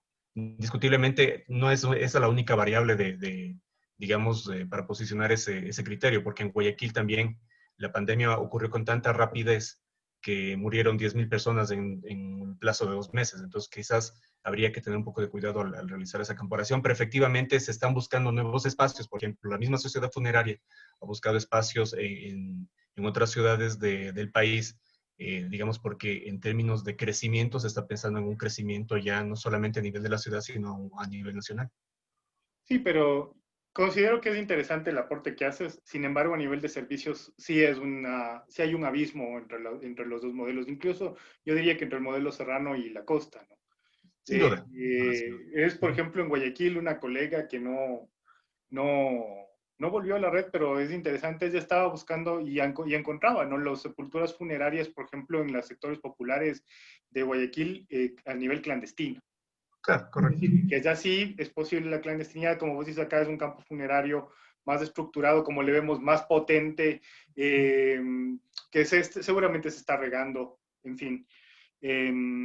Creo que ahí viene la pregunta siguiente. Qué bueno que esté aquí la Emilia. Trabajazo de la Emilia. Muy buen trabajo, así que te ganaste. Cuando nos veamos pronto, te lo hago llegar en persona. Siempre se premia. Gracias, Leo. Te mandó una reflexión muy, muy bien hecha y te felicito. Me gustó mucho. Y sí, eso pinta para un gran trabajo. Solamente con esos pocos ejemplos pinta para un gran trabajo. Está explorando algo que le puede interesar también a Abel Ramírez Guerrero, que está aquí, nuestro especialista de la red en cuestiones de género, que es el tema de la diferencia en el testar y en algunos elementos, ¿no?, relacionados al suicidio o al asesinato de mujeres en el periodo colonial. Entonces es interesante, es una cosa bastante extraña, hay que leer las fuentes nuevamente, pero se mandó una buena reflexión, así que bien, bien. Sí, yo creo que las fuentes no me ayudaron mucho porque no pude hacer trabajo de archivo. O sea, mi trabajo es de colonia, entonces de ley tenía que ir al menos al Archivo Nacional a ver qué encuentro, pero no pude por el tema de la pandemia, o sea, tampoco estoy en Quito, entonces lo que hice fue como fui a Quito hace 2 semanas y ahí me saqué un par de libros que me sirvieron de ejemplos. Sí. Y estaba buscando, o sea, busqué en genealogías, de esas genealogías que se hacían en los 50. Y ahí hay algunas como historias de mujeres que salen como un poco escondidas, entonces usé esas un poco, porque Sí, estaba frustrándome con las fuentes. me gustó mucho, pero me gustó más el vuelo conceptual que le diste. Está chévere, sigue así, me parece muy, muy, muy bacán tu reflexión. Ahora, para completar lo que decía el Fausto, como estamos siempre agarrados de tiempo, recuerden que las últimas 4 clases, que son las que se vienen, son bastante íntimas y además que nos interpelan en el sentido de que ya es la muerte que vivimos, los problemas que estamos experimentando, cuando uno mismo se muere, donaré yo mis órganos, qué irá a pasar en el futuro, si me muero la beluga me hará diamante y se colgará en su pecho, ¿qué pasará? No sabemos. Así que esas clases son chéveres. Pero otra pregunta que teníamos era justamente esta, ¿no? Hemos hablado mucho del campo funerario y me da la impresión de que estamos hablando de Quito, de los centros urbanos grandes y de una forma de entender la muerte. Una pregunta que nos hicimos hace algunos años en la red ecuatoriana tenía que ver con esto. Pero fuera del centro de Quito hay 100 cementerios más, solamente en el distrito metropolitano. Entonces, ¿qué pasa con estas otras comunidades? Y es algo que se está preguntando por ahí el Mauricio, pero de una manera súper larga, ¿no? Pero claro, o sea, es decir, esta gente de estos 100 cementerios más, esta gente de estas comunidades que está accediendo a estas otras formas de inhumación, ¿cómo está pensando, está añorando esta cuestión o no? Y creo que ahí teníamos nosotros, bueno, les voy a plantear básicamente las preguntas, ¿no? Y era salir de ese campo más estructurado y preguntarnos qué pueden aportar los estudios de la muerte al desarrollo comunitario, qué alcances pueden tener las investigaciones que se articulan en torno a prácticas cotidianas y sentidos. Es posible, funerarios, ¿no? Evidentemente, es posible establecer una visión crítica de lo patrimonial, por ejemplo, entre otras cosas, porque le hemos cuestionado incluso la historia oficial, ¿no? Que surge realmente desde las comunidades, las integre, las valora y las permita autogestionarse. Y ahí es donde nosotros trabajamos del tema de Calderón, que en algún momento ya lo pusimos aquí en debate y es un tema candente y por eso tenemos aquí a dos personas, ¿no? Entonces, aquí vemos que problemáticas de base, les estoy diciendo lo que ya les he dicho, ¿no? 100 cementerios en Quito, ruta, reconocimiento, atención, como que cada finado se acuerdan, pues un 3%, puesta en valor, que es un término que a mí no me gusta, pero que tiene relación con este reconocimiento, no sé si patrimonial, lo que fuera, de alguna estructura o quizá de alguna tradición, recibe muy poco. Lo inmaterial percibido como tradiciones en riesgo, para abonar lo que decía el Franklin, ¿no? Esta idea de que el animero se está perdiendo, entonces hay que rescatarle al animero, cuando la cultura es una cuestión móvil y hay prácticas que por su condición mismo van desapareciendo y dando paso a otras, ¿no? Entonces, esta idea de que chuta, yo me acuerdo una vez en el IMP, un debate en el que alguien dijo, pues si se muere el animero, disfracemos a alguien y pongámosle a recorrer el pueblo. Y no estoy de acuerdo en hacer cosas como las que hace la Lore, que no es una puesta en escena, sino es una investigación que se plasma en elementos de reflexión, que es distinto, pero hay mucho del otro también. En fin, repetición de modelos, de fórmulas de extranjeros, y en el caso quiteño, la ausencia de una problemática de base, ¿no? Entonces, del caso que les vamos a hablar es del caso de Calderón. Como ustedes pueden darse cuenta, este es el cementerio de Calderón, muy vistoso, muy promovido para finados.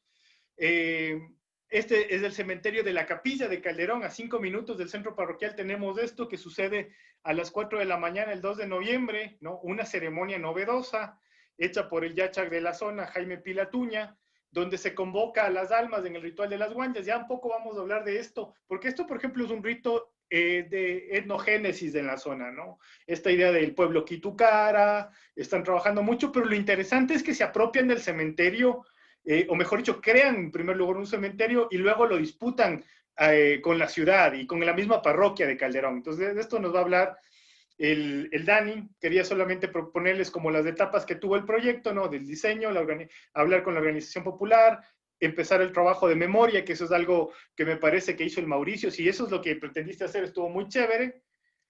El trabajo con el municipio y con los GATS y la curia, que generalmente tiene archivos al respecto, ¿no? Entonces aquí proceso de negociación, proceso de trabajo con las comunidades, en fin. Entonces yo, para no alargar esto, que es básicamente el tema metodológico, quisiera presentarles, o mejor dicho, darles la palabra, porque han venido algunas veces aquí a dos colegas, amigos, más que otra cosa.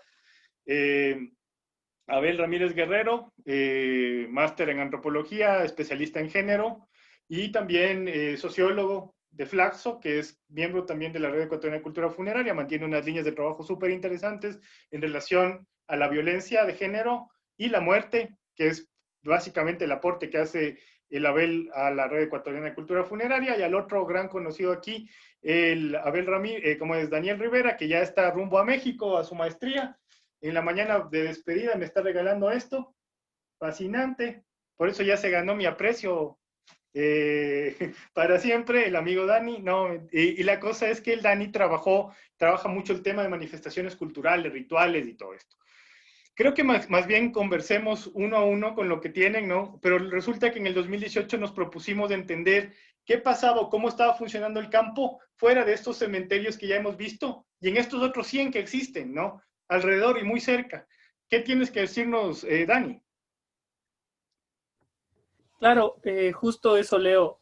Yo te iba a proponer que por temas cronológicos de cómo se fueron formando los espacios, podría ser como que la exposición de la Abel sea antes que la mía para ir como contando, porque la Abel toca más la parte mestiza y yo toco la parte más indígena de Calderón. Entonces, no sé qué te parece a ti eso. Correcto, entonces, Abel.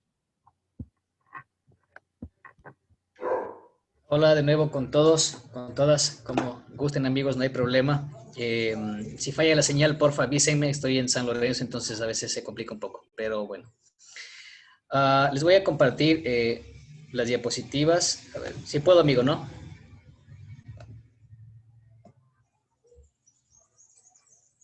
¿Están viendo? ¿Sí ven?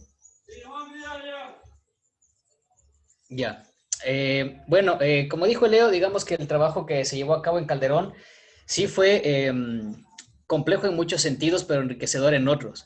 Hablabas, el Fausto hace rato sobre, digamos, esta suerte de diferenciación que hay en el campo funerario, por ejemplo, entre lo que pasa en la costa y en la sierra, hablaban hace rato, y hablaban también en muchos casos de esta suerte, no sé si de clandestinidad, en la que se manejan los cuerpos, por ejemplo, en la costa. Yo hace rato iba a interrumpirles y no me di cuenta que estaba con el micrófono apagado, pero por ejemplo en la costa pasa algo muy bonito, no sé si es bonito, pero sí es interesante, que por ejemplo, en ciertas bananeras en la costa han como improvisado una suerte de cementerios en las partes alejadas para que la gente no, digamos, no salga de ahí con el pretexto de que estás, digamos, en el tema del duelo ni nada, sino ahí mismo tienes el duelo, ahí mismo te entierras y sigues trabajando, ¿no?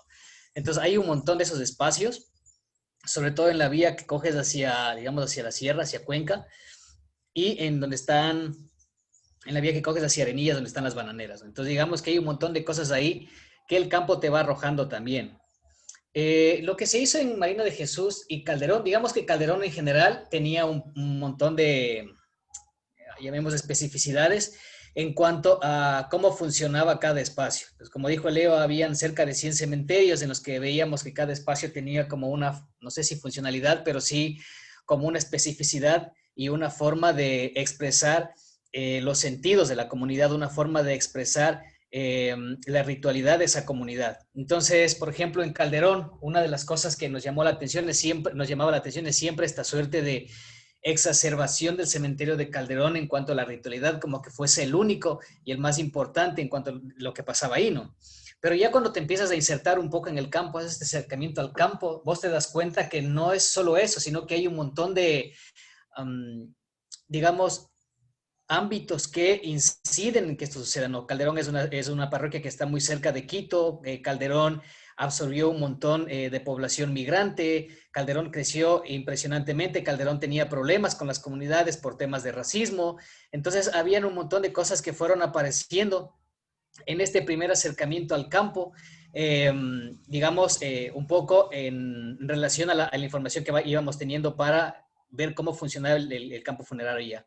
Después, cuando se aplicaban las entrevistas, ya había como una suerte de diferenciación entre cómo la comunidad percibía su espacio, digamos, de enterramientos a cómo la institucionalidad percibía el espacio de enterramientos, ¿no? Entonces, la institucionalidad como esta cuestión súper vinculada con la cultura y el patrimonio, y este patrimonio siempre, digamos, ahí estático, mientras que la comunidad lo veía como un espacio para expresar cosas, para sentir cosas y un momento, digamos, también para sostener esta suerte de dolor que genera la pérdida de un ser querido, ¿no?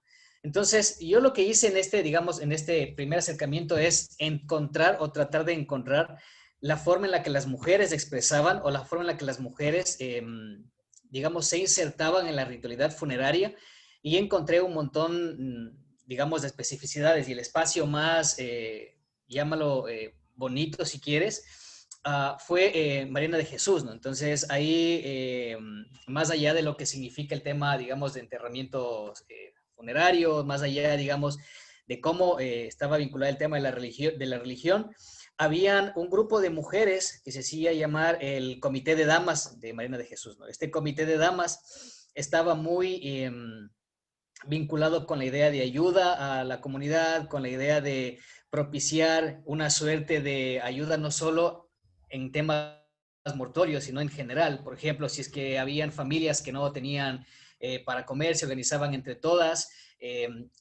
un poco lo que hacían es recolectar, qué sé yo, alimentos, juguetes o lo que haga falta para dejar a estas familias. Entonces, cuando yo les preguntaba por qué hacían esto y por qué no se permitía, no es que no se permitía, ¿no? Sino por qué no había hombres en ese espacio, decían porque las mujeres sabemos hacer esto. Entonces, esta idea de que las mujeres estamos vinculadas con, o están vinculadas con el tema de los cuidados, de la maternidad, fue apareciendo ahí, digamos, esporádicamente, no iba muy, digamos, no era muy frontal hasta que fue apareciendo el tema funerario, ¿no? Digamos, cómo funciona en el tema funerario, al menos en Mariana de Jesús, el tema de la ritualidad. Entonces, la intención en este sentido fue tratar de encontrar, si es que había, un lazo que junte lo que pasaba en la ritualidad funeraria con lo que pasaba o lo que pasa en el hogar, digamos, esta suerte de estructura, de esta organización social que necesariamente estaba vinculada con una forma, digamos, llámale si quieres, patriarcal, machista, como sea,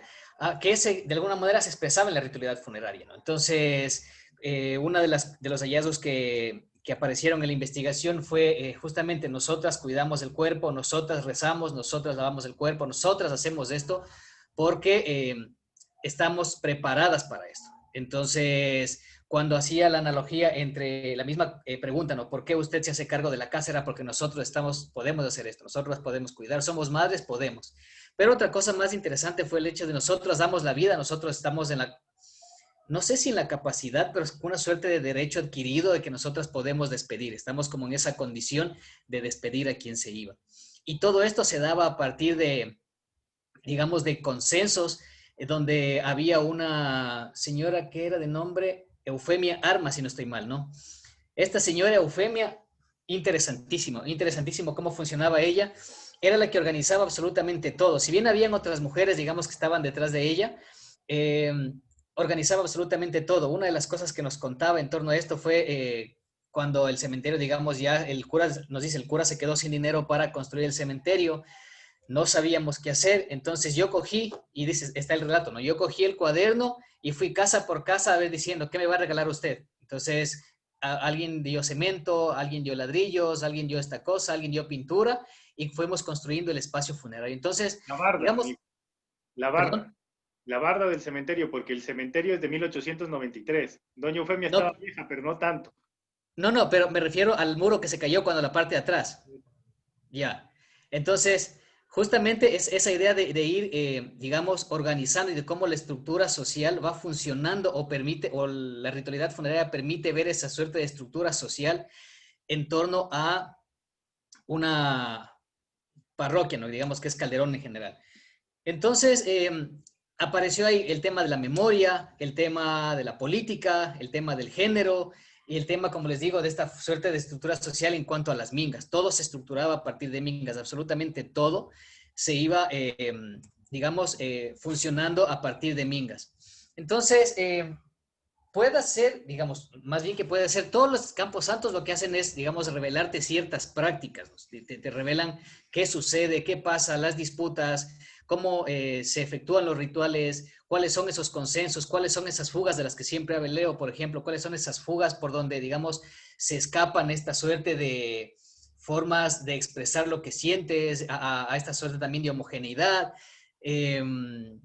Pero lo interesante es leer, por ejemplo, hacer una diferenciación, qué pasa, por ejemplo, en Marianas o qué pasa en Calderón, por ejemplo. En Calderón la cuestión es mucho más, no sé si llamarla popularizada, pero es mucho más abierta al público en tanto publicidad. Entonces se ha convertido en poner en escena un espacio que generalmente la comunidad tampoco está muy conforme con eso, ¿no? Entonces cuando dicen el 2 de noviembre ni siquiera puedo visitar a mi familiar porque hay un montón de cámaras ahí, hay un montón de cosas ahí, ya te está diciendo algo, ¿no?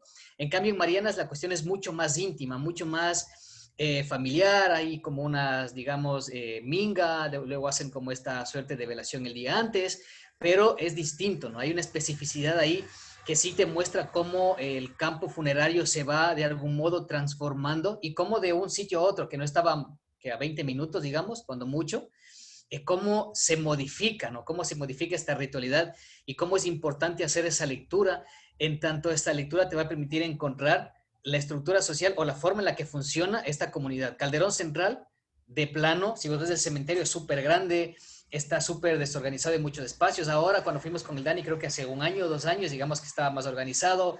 1 año, habían ya, pero igual habían levantado un poco de tumbas, crearon otro espacio atrás, digamos ya tipo nichos. Entonces había un montón de cosas ahí, mientras que en Mariana de Jesús había todavía esta intención de, entre comillas, mantener esta suerte del enterramiento en tierra, pero igual ya había, ¿no? Ya había los nichos y todo, ¿no? Pero digamos, había esta intención de estamos acá, hay gente nueva, pero había esta cuestión muy íntima todavía.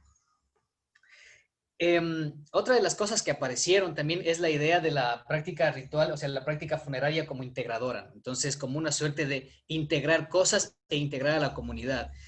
En alguna de las clases que estuve con ustedes ya hablaron sobre esta idea de, digamos, volver a la comunidad, porque es una cuestión súper interesante hacer esta lectura de cuando alguien fallece siempre, es como que la comunidad un poco se altera o la forma estructural de la comunidad se altera, la dinámica se altera, pero la práctica funeraria como tal, el duelo como tal, te ayuda a reintegrarte también un poco de nuevo a la cotidianidad.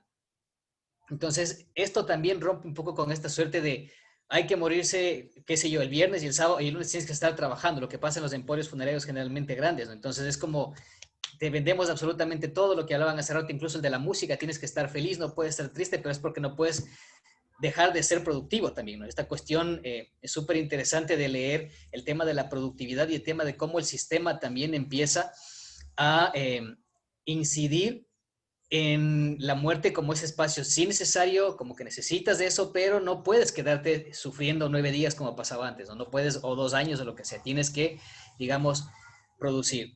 En Mariana de Jesús al menos sí hay todavía esta suerte de afectividad o esta suerte de afectos muy cercanos con los muertos, ¿no? Entonces, con esta idea de voy a visitarle a mi papito, voy a visitarle a mi mamita y todo está mucho más cercana, mientras que en Calderón Central me parece que eso ya se ha ido alejando un poco, justamente porque muchos de los cuerpos de ahí igual están en otros espacios, otros han llevado a Quito, otros se fueron creo que es a Llano Grande, si no estoy mal, no, estoy equivocado.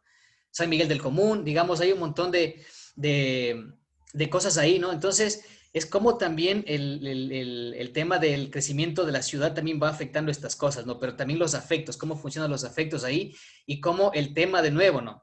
El tema de la maternidad aparece, ¿no? Entonces, cuando yo hacía preguntas tanto en Calderón como en Mariana de Jesús, siempre eran las mamás o las mujeres las que visitaban, ¿no? Y era muy extraño, digamos, la idea del hombre yendo a visitar la tumba, sino más bien la mamá, la mujer, lo que sea, porque estaba cuidando siempre. La idea del cuidado siempre se mantenía en torno a la investigación.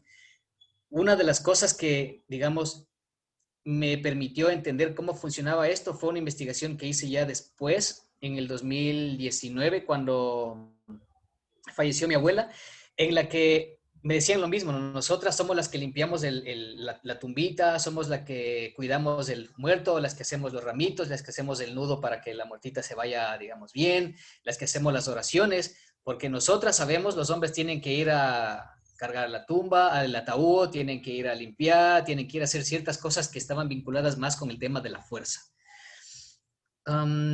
Y acá al final quería mostrarles algo, justamente esto. Entonces, como les decía, había una suerte de correlación, si quieren, entre lo que de alguna manera pasa en el hogar constantemente, que es esta cuestión de los cuidados, y no digo que sea malo o bueno, nunca discutí eso, si es malo o bueno, si es más machista o menos machista, si es más un espacio de dominación o no, sino más bien entender cómo funcionaba el tema de la ritualidad funeraria desde las prácticas que llevaban a cabo las mujeres. Entonces pareciera que hay como una extensión de los cuidados en torno a estas prácticas, ¿no? El tema de la familia, de la maternidad, del lavado, y como les digo, me quedó sonando siempre y nunca indagué más en profundidad esta idea de yo como madre doy la vida y yo como madre, digamos, tengo el derecho o tengo, digamos, no sé cómo llamarla, de despedir a ese ser querido, ¿no? De, digamos, un poco darle como ese último adiós. Entonces, yo te doy la vida y yo también te doy el último adiós. Entonces, eso, compas, lo que puedo compartirles, digamos, brevemente en torno a lo que apareció en Morena de Jesús y una diferenciación también súper breve de lo que fui viendo en Calderón.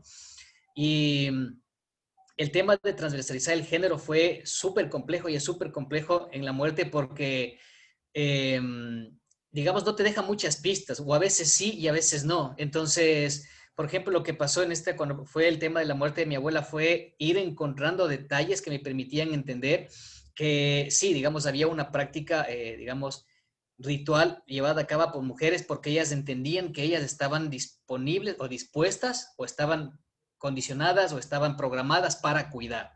Entonces, cuando pregunté a los hombres adultos y a las mujeres, me decían, las tumbas están limpias porque eso es lo que hacen las mujeres, ellas limpiaban, es su trabajo, es como cuando mantienen la casa limpia, decían. Entonces, es como entender cómo funciona también, ¿no? Entonces, es esta suerte de extensión que se daba entre lo que pasa en la ritualidad funeraria y lo que pasa en el hogar. Eso, colegas. Chévere, Abel. Creo que hay que poner en contexto la cosa, ¿no? Nos planteamos hacer un seguimiento de un caso, ¿no es cierto? Solamente la parroquia de Calderón tiene 10 cementerios, ¿no? Uno de ellos es Parques del Recuerdo, que hablamos hace un rato, donde está la parcela musulmana, que es además otro particular, ¿no? Tiene un pequeño espacio de inhumación para los... Pero es una parroquia que se configura dentro del cementerio, detrás de, digamos que en torno al cementerio este que acaba de comentarnos el Abel, y que empieza a nosotros saltarnos un montón digamos que datos al menos diversos entre estos datos que obtiene el Abel y otros espacios cementeriales con otras características, ¿no? Entonces yo creo que es importante como hacernos qué preguntas nos habíamos hecho, o sea, qué representan los cementerios para cada una de esas comunidades, qué elementos pueden aportar para la construcción de una historia subalterna y cómo comprender la participación de la comunidad sin llegar a esencializarla. Y eso era para nosotros importante. Entonces uno de los elementos que menciona aquí el Abel, por ejemplo, en un área mestiza, que es la Santa María de Jesús, donde se funda la parroquia en 1893, luego se va a trasladar al centro parroquial que nosotros conocemos ahora, el original Carapungo, ¿no? O sea, el original Carapungo, no el barrio Carapungo contemporáneo, sino Carapungo, que como se llamaba Calderón, le cambian el nombre a Calderón en 1907, y en 1911 ya tenemos funcionando al primer cementerio junto a la iglesia, que no es el que funciona actualmente. Pero lo interesante de estas lecturas es que, y aquí para conectar con lo que venía diciendo el Fausto, no son los mismos anhelos, y ahí está ese 85% de la población que no puede soñar con el cementerio de la élite, con un Monte Olivazo para su destino final ideal, como dice Memorial, sino que empezamos a encontrar dinámicas distintas, ¿no? Y dinámicas donde, por ejemplo, lo que comenta el Abel, nos dan a nosotros otra dimensión. Por ejemplo, esta idea de que la muerte se asienta, o una suerte de memoria oficial, o una memoria final del muerto, se asienta cuando la madre, la hermana, canta en el velatorio, por ejemplo, ¿no? O en la preparación de la comida, que es donde un espacio de la cocina se vuelve un espacio de reproducción de la vida, pero al mismo tiempo donde se debate de alguna forma esos lazos familiares que se van a reflejar en el cementerio parroquial. Y esto es interesante. Claro, Leo, ¿Sí? justo ahorita que hablas del canto, revisando un poco el tema de Llano Grande, me acordé que nos contaron de esto del canto que relataba la historia del muerto, ¿no? Y cómo uno de los comuneros hacía un mea culpa y decía, me da mucha pena que nadie recuerde los cantos que cantaban nuestras abuelas, porque como el que escuchó ese canto era mi papá, nunca quiso aprenderlo porque era hombre y el canto que solo lo podían hacer las mujeres y no sabía cómo se podían ver. Es Y él que no, también dice, verás, yo pienso que había una cosa importante, ¿no? Es que no debía hacerlo. O sea, eso era, como dice el Label, o sea, ese espacio, y por eso es lo que en algún momento, por ejemplo, las compañeras de Calderón decían, esto no tiene que toparse porque ese es el espacio donde se marca. Aquí es el espacio, como dice el Label, puede que desde el mundo occidental vos le leas como el espacio, no sé, de sometimiento, lo que quieras, ¿no? Pero de alguna forma también era el espacio donde se sienta la historia oficial. Y nosotros veíamos una historia oficial, no la historia oficial, ¿no? Porque además se contraponía con la historia que contaba la ciudad de ellos. Y eso era interesante, ¿no? Porque hay distintos momentos. Ahora la pregunta es, o sea, se ven reflejados, por ejemplo, en estos 100 cementerios que hay más en Quito, los, digamos, estrambióticos o absolutamente brillantes matices que vienen desde el campo funerario de la ciudad. Yo creo que la respuesta que esbozo antes de darle la palabra al Dani es sí. O sea, sí ven, ¿no? Sí saben que existe. Y de hecho sí hay un pequeño proceso de distinción relacionado a eso. Recordemos que en muchos casos nos decían, esta lápida, que es mejor, mandamos a hacer en Quito, ¿no? En el Batán. O por ejemplo, o lo que pasaba con los compañeros de San Miguel, ¿no? En algún momento ellos decían, en este cementerio alguna vez vamos a construir también una pared de nicho, sí, bonita, como las que hay en los cementerios de Quito. Entonces, hay sí había, pero no es total. Ahora también hay una suerte de reflexión interna y de uso del propio espacio funerario de una manera distinta. La Emilia quiere preguntar algo o quiere decir algo. Sí, ahora que mencionan este tema de Quito y los cementerios bonitos y los cementerios exteriores, y que también dijeron esto de la diferencia entre costa y sierra, me puse a pensar en que en verdad el oriente es un mito a veces. Porque, ¿qué pasa con los cementerios en el oriente? Y si me permites, Leo, ¿puedo compartir? No me demoro nada. Por favor. No me demoro nada en compartirles esto. Quería mostrarles el cementerio del Lago Agrio. Bueno, obviamente esta es una página de crítica al anterior gobierno municipal, pero más o menos esta es la realidad de los cementerios en la Amazonía, además que el cementerio del Lago Agrio es uno de los más grandes del oriente y también ahora creo que es uno de los más ordenados, ¿no? Entonces sí, nosotros tenemos muchísimo el factor humedad, el factor lluvias súper fuertes, el factor invasiones dentro de la propia tierra y además es como un tema súper complicado, ¿no? ¿Dónde enterrar los muertos? Porque Lago Agrio, al menos Lago Agrio, se fundó en base a colonizaciones. Voy a dejar de compartir porque solo quería mostrarles el desastre. Es así.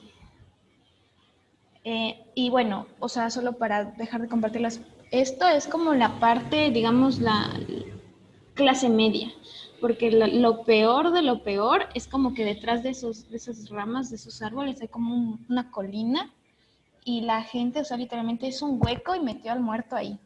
Entonces todo está dentro de esta montañita y eso es horrible, o sea, hasta de subir es feísimo. Y de ahí, o sea, digamos, esta es como la parte normal y de ahí en la parte de atrás se empezó como esta costumbre de hacer mausoleos privados, como casitas privadas. Entonces, por ejemplo, mi familia tiene una casita privada. No son como las de Quito, así bien a los siglos XIX, ¿no? Pero, o sea, digamos, es la parte bonita del cementerio que en realidad es súper chiquita.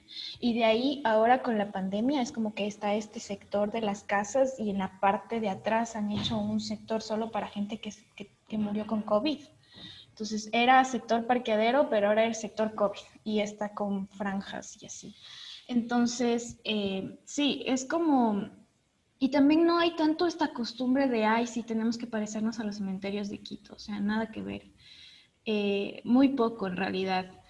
Creo que es como una cultura súper diferente porque como la gente de aquí viene de todas partes del país, ves de todo. O sea, ves gente que les pinta, gente que quiere hacer algo bien, bien barroco, a gente que es súper sobria con los cementerios. También ves mucha diferencia de pobreza, además que aquí no hay un cementerio privado, o sea, todos nos toca ahí. Entonces, sí, creo que es importante también fijarnos en la periferia, no Sí. solo como... Es acertado lo que tú dices. De hecho, creo que el trabajo de Label también es centrado en Macas. Pero Macas, su cementerio está bastante bien, ¿no? Comparado con lo que acabamos de ver. Pero tomaraste unas fotos y compártenos, Emilia, para... Ahorita está mucho mejor, la verdad. O sea, el alcalde antes de que empezara la pandemia sí le arregló un poquito. Ahora es cierto lo que vos dices, pero no, pero espérate unos añitos y vas a ver que ya el Fausto se invierte ahí en el Oriente. Ya le diste la pista. Un cementerio privado aquí. Ajá. Colinas de...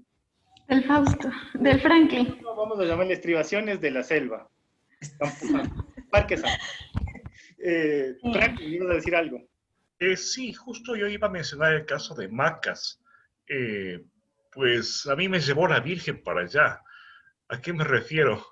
A que en el año, no sé, en el 14, tal vez, una amiga de una amiga, era una chica de Argentina, quería irse a Macas. Y dado que mi amiga no podía acompañarle, me pidió pues, que me cargue el muerto, ¿no? En este caso, pues, que me cargue la turista. Y fui a conocer Macas, yo no conocía.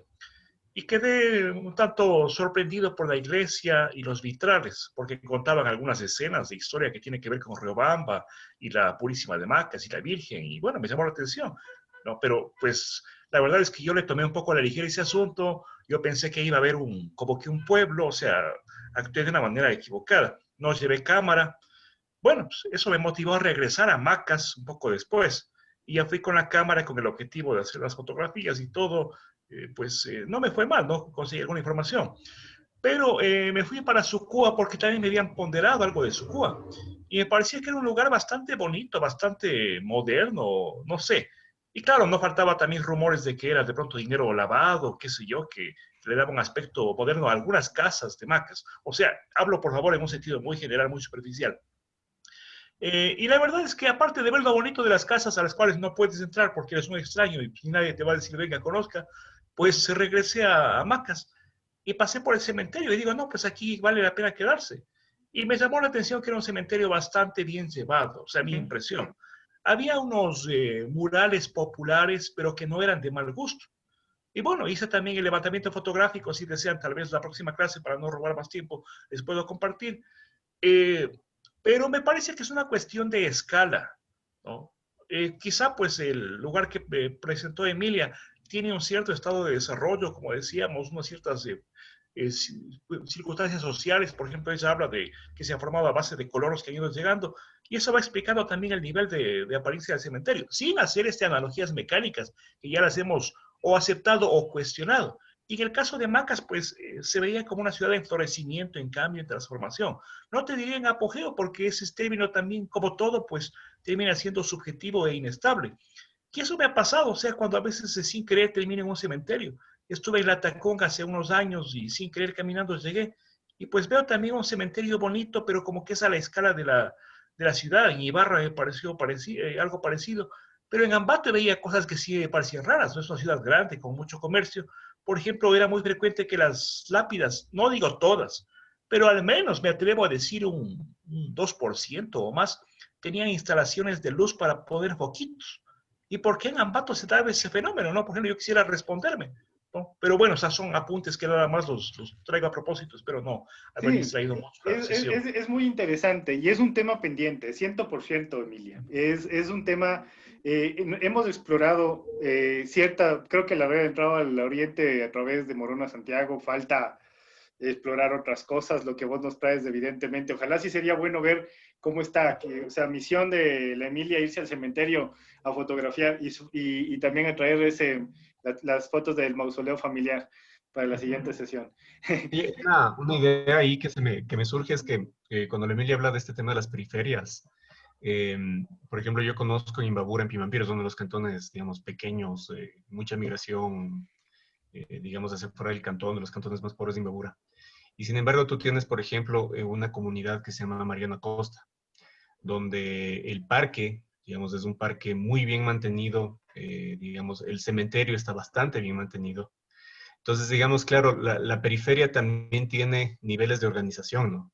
Entonces, cuando tú miras el cementerio, digamos, y me permito pensar, digamos, que también cuando uno observa el estado en el que estaba el cementerio de la Guardia, también hablas un poco de la indignidad, ¿no? O sea, de la indignidad con la que se trata a los muertos, pero es la indignidad de esa delegación que se hace, o sea, de esa delegación, porque se habla del municipio y del abandono. Entonces, la idea, precisamente lo que estamos conversando, ¿no? De la ausencia de Estado, ¿no? De que en esa delegación que se hace al público, que no necesariamente siempre es así, pero que, digamos, en este caso es una delegación fallida en el trato a los muertos y que efectivamente cualquier zona de la ciudad anexa puede transformarse en un cementerio indigno. Entonces, pero sin embargo tienes otras experiencias donde hay un nivel de organización importante porque es un nivel de organización comunitaria, ¿no? Y nos ha pasado, verás.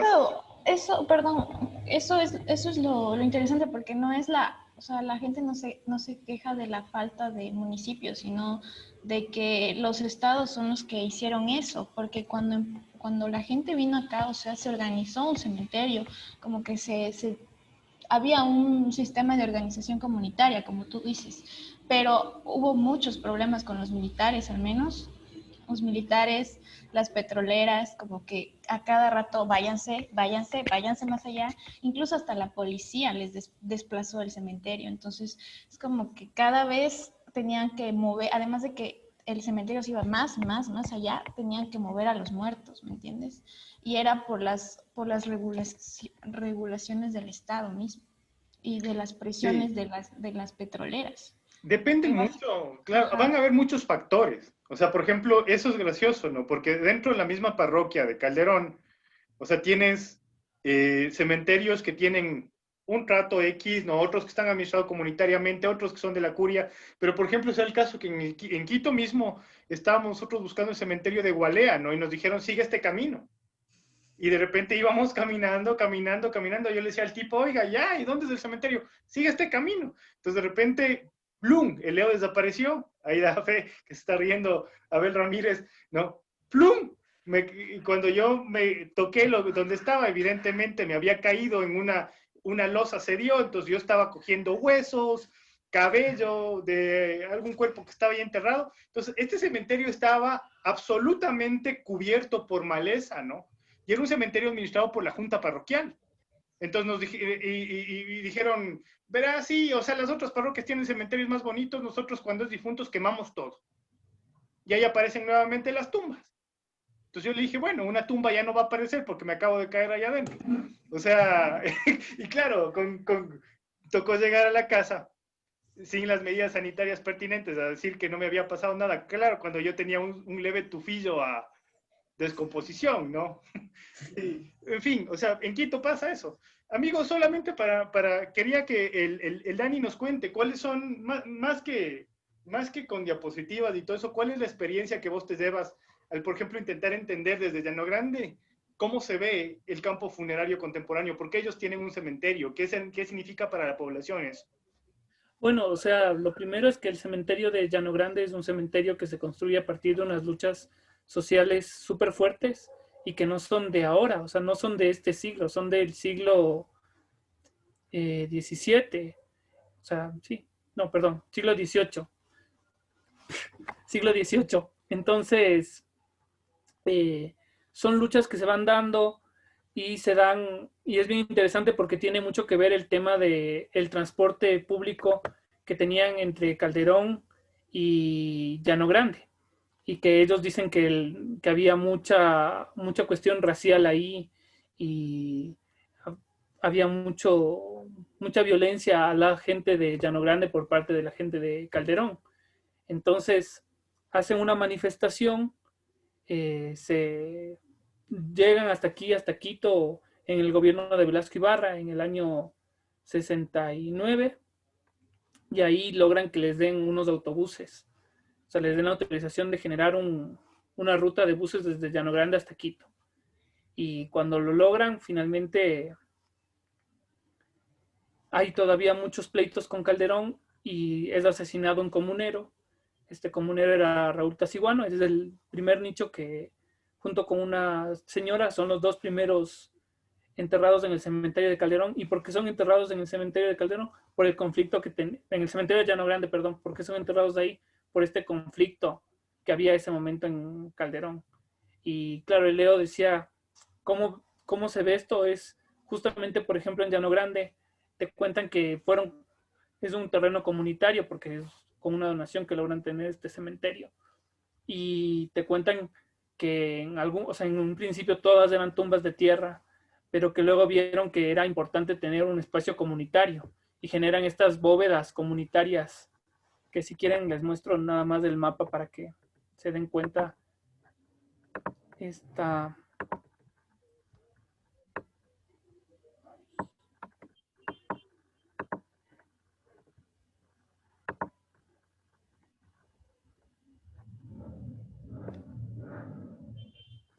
entonces, no sé si se está viendo.